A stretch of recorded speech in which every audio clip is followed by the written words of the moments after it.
కానీ భక్తి అనేది భగవంతుని పొందిన తర్వాత పోయేది కాదు, అప్పుడు ఉంటుంది, అలా భక్తి ఉంటూనే ఉంటుంది. కాబట్టి భక్తి అనేది అవ్యయము, ఎప్పుడూ ఫలసిద్ధి కలిగిన తరువాత కూడా నశించక భగవంతుని యందు నిరతిశయ ప్రేమ ఉంటుంది. కాబట్టి భగవత్ ప్రాప్తి ఉపాయములలో భక్తి రాజవిద్య, రాజగుహ్యం, పవిత్రం, ఉత్తమం, ధర్మ్యం, సుసుఖం కర్తం, అవ్యయం, ప్రత్యక్షావగమం. ఇది నీకు ముఖ్యం. నీవు చూడవలసిన వస్తువుని స్పష్టంగా చూపిస్తుంది భక్తి. కాబట్టి ఇది రావయ్య చెప్తాను. ఇది నాకు చాలా ఇష్టం. ఇది కొంతమంది పాపం నచ్చదు, పోనీ వాళ్ళు పాపం చెడిపోతారు. వాళ్ళు నివర్తంతే మృత్యు సంసారవర్త్మని. ఈ భక్తి మార్గము నచ్చక కొంతమంది ఉంటారే, వాళ్ళు పాపం మృత్యు సంసారవర్త్మని, ఈ సంసారంలో నివర్తంతే అంటే ఎల్లప్పుడూ ఉందురు, నితరాం వర్తంతే అని చెప్పాడు స్వామి. కాబట్టి నీవు దీనిని దాటడానికి భక్తి తప్ప మరొక ఉపాయం లేదని చెప్పి స్వామి 9వ అధ్యాయం ప్రారంభిస్తున్నాడు. రేపు 9వ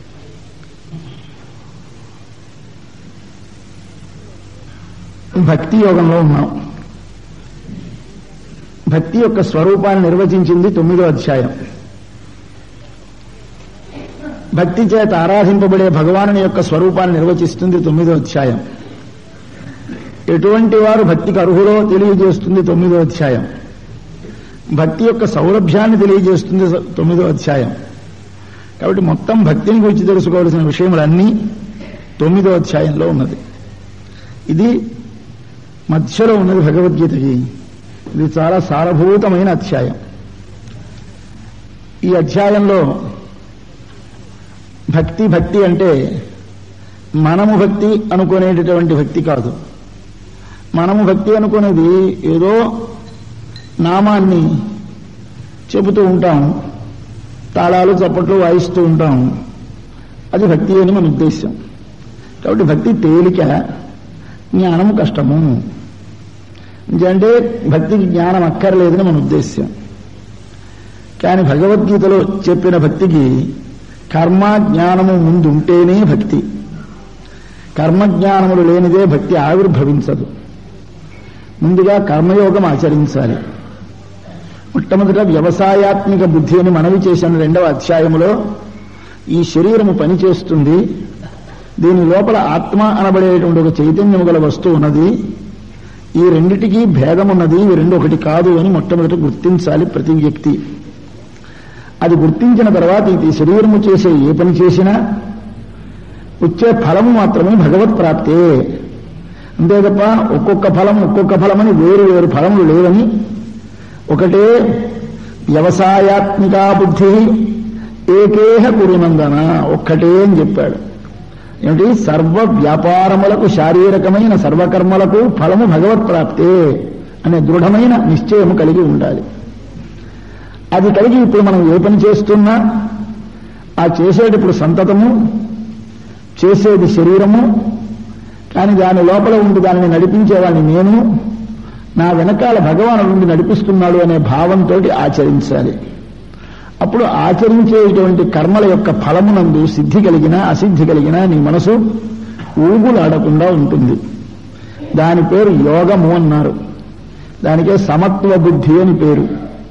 అటు సమత్వ బుద్ధితో కూడిన కర్మకు కర్మయోగము అని పేరు. ఆ కర్మయోగం ఆచరిస్తే ఏం జరుగుతుంది? మన మనస్సులో అనాది కాలము నుండి అనేక శరీరములలో వసించి రావటం చేత మన మనస్సు, ఇంద్రియములు ఆర్జించి పెట్టినటువంటి సంస్కారముల వలన కలిగినటువంటి రాగద్వేషములు తుడిచిపెడతాయి. ఎన్నిటి మీదో మనకి రాగం ఉంటుంది, ఎన్నిటి మీదో ద్వేషం ఉంటుంది, సహజం. ఇది ఎవరికీ వదలదు. అవి 2 రకములుగా ఉంటాయి. రుచి, వాసన అని 2 రూపములుగా ఉంటాయి. బుద్ధిపూర్వకమైన ప్రవృత్తి, అబుద్ధిపూర్వకమైన ప్రవృత్తి. కొన్ని పనులు మనకి ఇష్టం లేకుండా జరుగుతూ చేసేస్తూ ఉంటాం, కొన్ని ఇది నాకు ఇష్టం అంటాం. మనకి ఇష్టము అనిష్టమని తెలియకుండానే పుట్టుకతోటే కొందరికి కారం సహించదు, కొందరికి తీపి సాయించదు, కొందరికి మజ్జిగ సాయించదు. ఎందుకండి? ఏమో వాడికి తెలియదు. దీని పేరు వాసన అన్నారు. రుచి అంటే వాడికి తెలుస్తుంది, ఇది బాగుంది తిందాం, ఇది బాగుంది తిందాం అన్నాడు. బుద్ధిపూర్వకంగా దానిని కానీ కోరితే దాని పేరు రుచి అంటారు. అబుద్ధిపూర్వకంగా ప్రవర్తిస్తే వాసన అంటారు. ఈ వాసనలు, రుచులు మన మనస్సు లోపల అంటుకొని ఉంటాయి, అనేక జన్మల నుంచి వస్తున్నాయి. ఆ రుచి వాసనలు నశించటానికి నీవు చేయవలసిందేమి అంటే కర్మయోగం చేయాలి.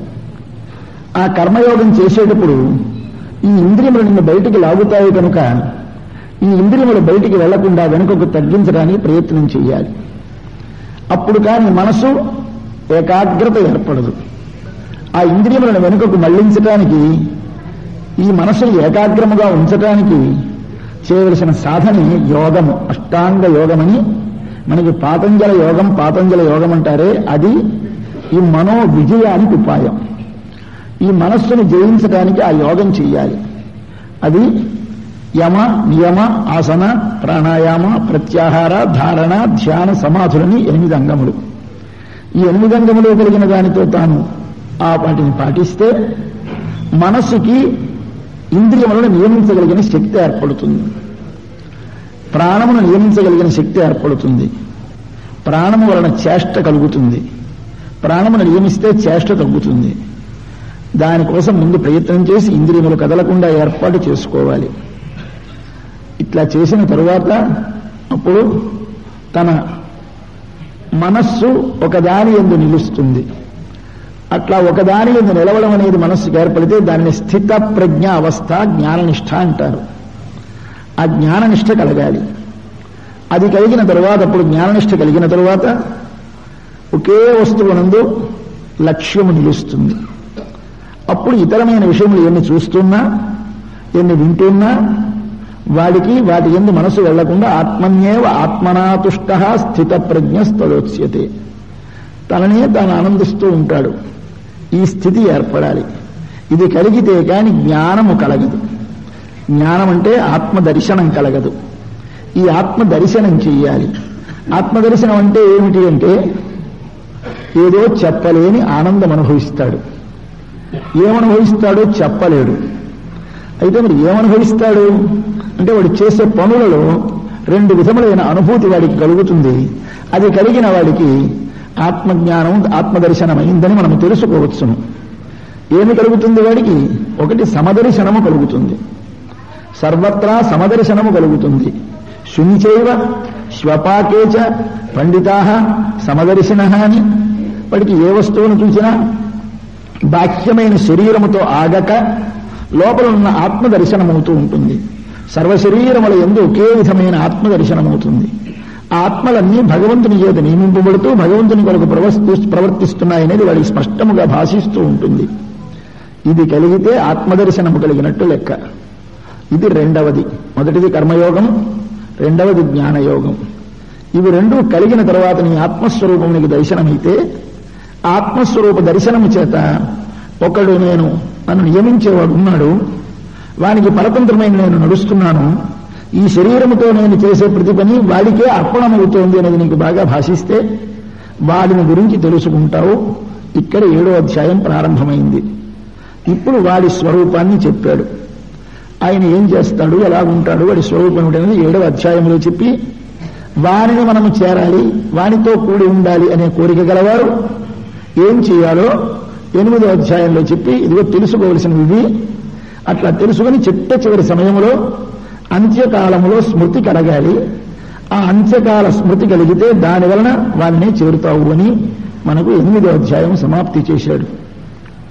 ఇప్పుడు 9వ అధ్యాయంలో ఈ విధముగా నీకు వ్యవసాయాత్మిక బుద్ధి వలన, తరువాత ఇంద్రియ నియమనం వలన, మనో నియమనం వలన, తరువాత జ్ఞాన నిష్ఠ వలన నీకు ఏర్పడినటువంటి ఆత్మదర్శనం ఉన్నది. ఆత్మదర్శనం వలన సమదర్శనం ఏర్పడి లోపల ఉన్న ప్రేరకమైన తత్వము, ఆదేశకమైన తత్వము, నియామకమైన తత్వముతో నీకున్న సంబంధము తెలిస్తే ఆ తత్వమును అవగాహన చేసుకోవాలనే కోరిక కలుగుతుందని అక్కడ స్వామిదిగో నేను ఇలాగుంటానని మనకి జ్ఞానమును విజ్ఞానమును అందించాడు 7వ అధ్యాయములో. ఇప్పుడు భగవానునితో మనకున్న సంబంధం తెలిసి భగవంతుని యొక్క స్వరూపం తెలుస్తుంది. అది తెలిసిన తర్వాత వారిని పొందాలనే కోరిక కలుగుతుంది. ఆ కోరిక కలగగానే నిరతిశయమైనటువంటి ప్రీతి రూపముగా కలగాలి, అంటే ప్రేమ కలగాలి. ఇది దేని యందు కలగాలి? భగవానుని యందు కలగాలి. భగవంతునికి చెందినదిగా విశ్వమంతటా కలగాలి.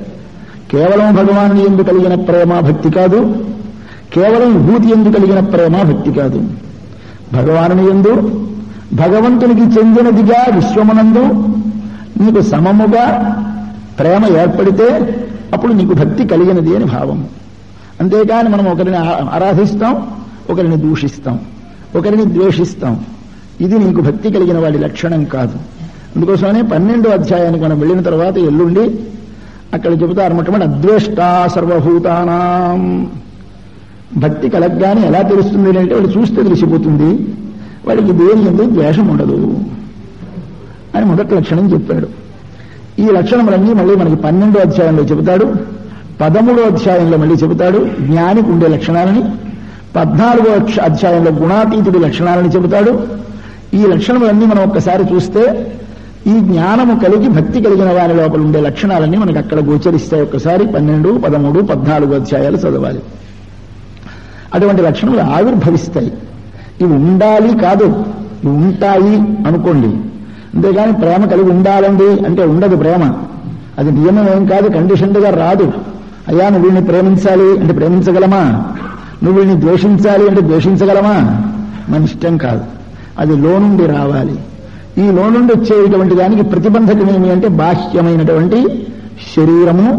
ఈ శరీరమును చూసి దీనినే మనము ఒక ప్రేమించదగింది అనుకోవడం చేత, మన శరీరమే ఆత్మ అనుకోవడం చేత మనకు ఆ భేదము కలుగుతోంది. కనుక శరీరమే ఆత్మ కాదు, శరీరం కంటే వేరైన ఆత్మ ఉన్నది. ఆ ఆత్మకు వెనకాల నియామకమైనటువంటి సర్వాంతర్యామి అని ఒక తత్వం ఉన్నది.